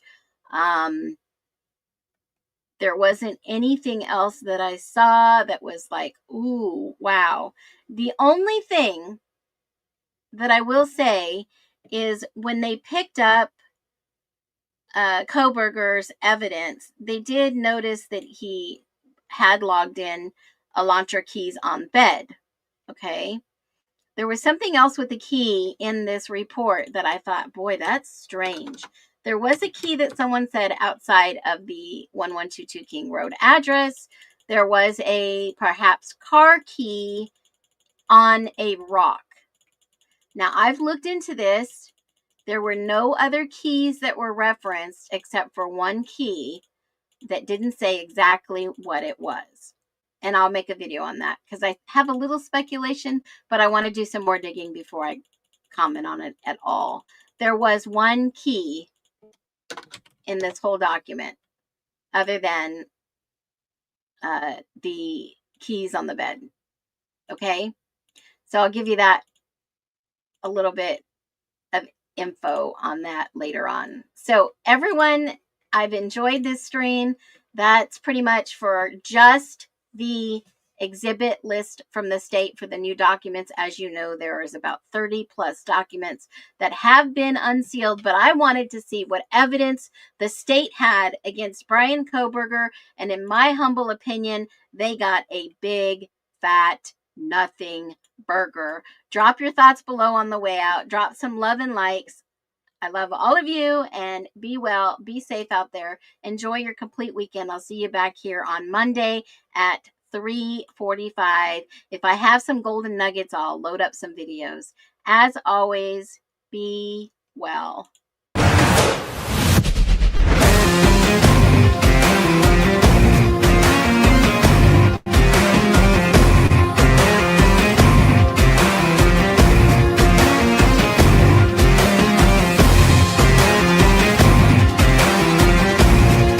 They hide the truth beneath a mountain of lies. But the fire inside us can't be buried forever. They pile up falsehoods, burying our cries. One by one we dig where the evidence lies. Nesters in the shadows, piecing every clue. Shining light on secrets that they never wanted you to view. Smoke and mirrors crumble under our gaze. We won't back down, we're done with their maze. The ops unravel, media feeding gloom. Kids didn't deserve to die, their story needs room. No proof, no confession, plea deals won't suffice. We're taking back possession of the one thing that's right. Truth phoenix rising from the ashes of their lives. Fireballs ready to drop across the looted skies. We'll lift the veil, ignite the spark of justice bright. Stand case by case and bring the truth to light. Whispers in the corridors, they thought we'd look away, but every hidden thread unravels when we slay their charade. No more spin from their headlines, no more silence cries. We're the voice of those forgotten, watch their empire collide. Truth's a phoenix feather rising in the flames. We'll trace every lead, break their iron chains. Oh, break their iron chains.